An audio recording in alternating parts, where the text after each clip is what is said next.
आठ आठवें वेतन आयोग की अनुशंसाएं प्रभावी होंगी अगले साल चुनाव तक। जी हाँ दोस्तों, कर्मचारियों के लिए बहुत बुरी खबर है। बिहार के कर्मचारियों के लिए बहुत बुरी खबर है। खबर यह है कि आठवें वेतन आयोग की अनुशंसाएं बिहार के कर्मचारियों को अगले चुनाव से पहले लागू होने की संभावना नहीं दिख रही है।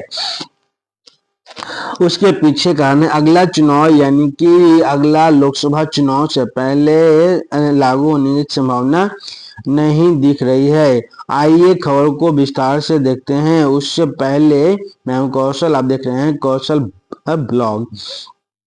हमारा वीडियो फेसबुक पर देखें तो फॉलो कीजिएगा, यूट्यूब पर देखें तो सब्सक्राइब कीजिएगा।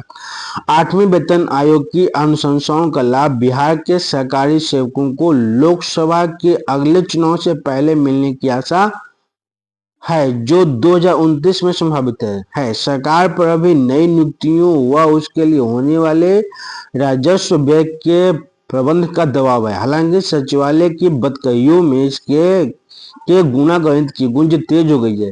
सातवें वेतन आयोग की अनुशंसाएं बिहार में 1 अप्रैल 2017 से प्रभावी हुई थी और उसी के साथ बिहार के सरकारी सेवकों को केंद्र की तर्ज पर ही वेतन भत्ता आदि मिलने लगा था।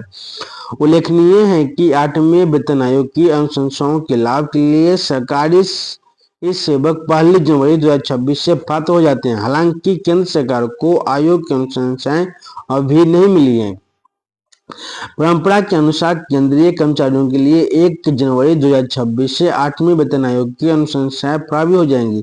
हालांकि इसकी रिपोर्ट 2027 के मध्य से पहले नहीं आने वाला है।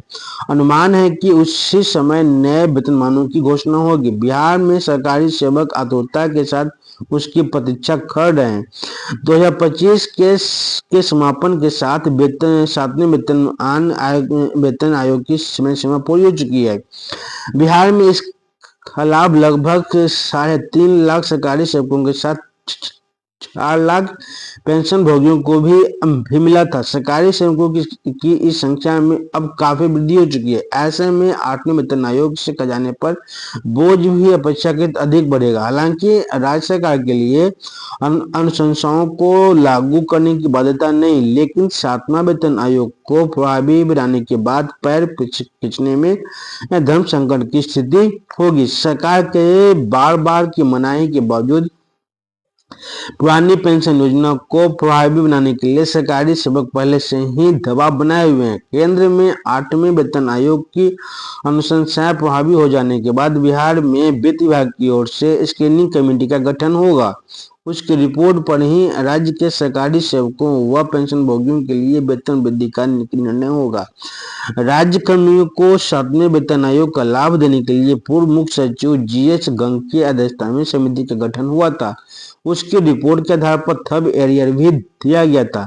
हिसाब जोड़ने पर बल्ले बल्ले सरकारी सेवकों व पेंशन भोगियों को इसी माह महंगाई भत्ता का लाभ मिलना है। वित्त विशेषज्ञों का आकलन है कि आठवें वेतन आयोग की रिपोर्ट मिलने तक महंगाई भत्ता 70% के आसपास हो सकती है।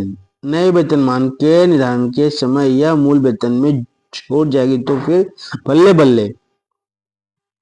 फिटमेंट फैक्टर अच्छे वेतन वृद्धि की आस में सरकारी सेवक लगा रहे हैं गुणागणित। बिहार में 1 अप्रैल 2017 से मिल रहा सातवां वेतन आयोग का लाभ 8,000 करोड़ रुपए पे प्रतिवर्ष खजाने पर भरा था। बोझ सातवें वेतन आयोग के कारण फिटमेंट फैक्टर और गुणागणित। केंद्र में 1 जनवरी 2016 से सातवां वेतन आयोग प्रभावी हुआ।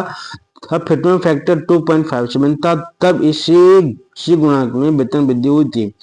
फिटमेंट फैक्टर का यही तात्पर्य होता है। इस बार इसके 2 के आसपास होने की चर्चा है। हालांकि यह आयोग पर निर्भर करता है कि वह वेतन वृद्धि के लिए किस फार्मूले की अनुशंसा करता है। खजाने पर पड़ा था तगड़ा बोझ। अभी तक मूल वेतन में महंगाई भत्ता को जोड़ने के बाद बनने वाली राशि पर फिटमेंट फैक्टर प्रभावी होता रहा है। इस गणित से पिछली बार निचले स्तर के कर्मचारियों के वेतन में अप्रत्याशित वृद्धि हुई थी। बिहार में सेवारत कर्मियों के वेतन में लगभग 15% की वृद्धि हुई थी। उसी अनुपात में पेंशन भोगियों को भी लाभ मिला था। इससे राज्य के